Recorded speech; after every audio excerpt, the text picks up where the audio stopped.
Back to और चंद से drama से खुमार की नेक्स्ट आने वाले एपिसोड में आप लोगों को दिखाया जाएगा कि शाम बेगम आती है और आकर बात करती है शाम पर फैज़ के साथ। उससे कहती है कि देखो बेटा, जो कुछ भी होना था हो चुका है, प्लीज़ अब आप मुझे माफ़ कर दें और आप जैसा कहेंगे मैं वैसे करने के लिए तैयार हूँ। फैज़ ये बातें सुनते तो अपनी माँ को कहते हैं कि वहाँ जब कैसी बातें कर रही हैं, ये बातें सुनकर मुझे बहुत दुख और सदमा हो रहा है कि आप इस तरह की सोच रख रही हैं। मैं आपको कैसे माफ़ कर दूँ?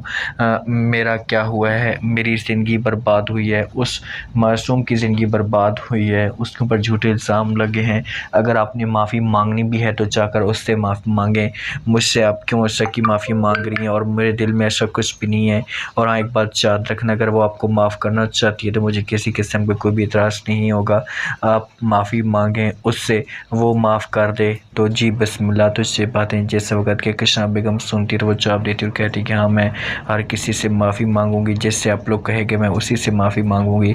लेकिन अब मैं क्या कर सकती हूँ? मुझे कुछ भी समझ नहीं आ रही कि मैं अब करूँ तो करूँ क्या। मुझसे इतनी ज़्यादा गलती हो गई है, मुझसे इतनी बड़ी मिस्टेक हो गई है, मैं अंदर से टूट फूट का शिकार हो चुकी हूँ। फैज़ ये बातें सुनते तो इनकार कर देते हैं। यहाँ पर कहकशां बेगम को उससे कहते कि बस अब कुछ भी नहीं हो सकता, जो बात मैंने आपके साथ करनी थी कर दी है, आपके पास यही ऑप्शन है, अगर आप जाना चाहती हैं तो जा सकती हैं। दूसरी तरफ आप लोग ये भी देखेंगे घर ही बड़ी परेशान खड़ी होती है, इसके पास पहुँच जाते हैं। जहाँ पर रूफी उसके साथ बात करते और कहते हैं कि अब तुम क्या सोच रही हो, तुम्हारे दिमाग के अंदर क्या बातें चल रही हैं? जो भी है बड़ा फ़ैसला करो, जो तुम्हारा कोई भी फ़ैसला होगा वो काबिल कबूल होगा। मेरी बात मानो, मेरा मशवरा चाहती हो तो तुम वापस चली जाओ, क्योंकि फैज़ को अपनी गलती का एहसास हो चुका है और वो भटक चुका था, लेकिन अब वो इस किस्म की हरकत कभी भी नहीं करेगा। ये बातें जिस वक्त जहाँ पर फ़ौरन हरीम सुनती है तो वो जवाब देती और कहती वो सब कुछ ठीक है भाई साहब, लेकिन मेरे साथ जो कुछ हुआ है मेरा दिल बिल्कुल भी नहीं चाहता वहाँ पर जाने को।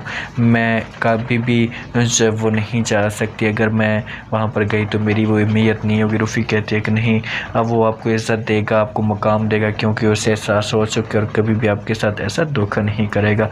तो जहाँ पर रूफी मजबूर करने की कोशिश करता है तो इस जगह पर मजबूर हो जाती है हरीम और भाई को कहती कि ठीक है, अगर आप लोग ऐसा चाहते हैं तो मैं सब कुछ करने के लिए तैयार हूँ। अब हरीम जहाँ से जाएगी, रूफी की ज़िंदगी में भी खुशियाँ आ जाती हैं और वहाँ पर जब वो मुदस्सिर की माँ भी आ जाती है और हरीम को समझाने की कोशिश करती है, लैबा भी साथ में मौजूद होते हैं, उसे किसी तरीके से मजबूर करते हैं और बात मान लेती है जहाँ पर हरीम, और सबके सब खुशी के साथ रहना शुरू कर देते हैं। हरीम कहती है कि ठीक है मैं जाऊँगी, लेकिन अगर कहकशां बेगम ने दोबारा ऐसी हरकत की तो कौन जिम्मेदार होगा, मुझे से तो बताओ।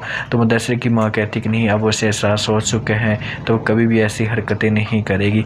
लैबा भी अपनी ज़िंदगी में खुश है। अब देखते हैं कि लैबा की शादी किसके साथ होती है, क्या लैबा की ज़िंदगी में खुशियाँ आ जाएंगी। अपना फीडबैक लाजमी दें और शुक्रिया।